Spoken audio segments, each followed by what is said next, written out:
A Concellería de Cultura aposta por celebrar as letras galegas na rúa e a programación completarase con actividades musicais e infantís no Centro Cultural Ángel Valente.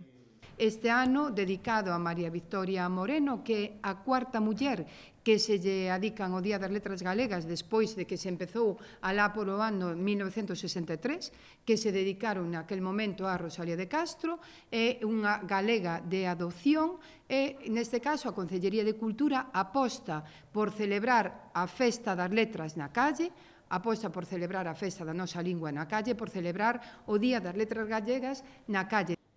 Por este motivo, a Rúa do Paseo contará coa presencia da Ciclobiblioteca de Anxo Moure, unha actividade que funcionará a modo de biblioteca móvil para que os nenos e os máis novos descubran os libros de María Victoria Moreno. O artista percorrerá na súa bicicleta esta céntrica rúa e invitará os viandantes a ler a obra da homenaxeada. Ademais, o Centro Cultural Ángel Valente acollerá pola mañá diversas actividades dirixidas aos máis pequenos,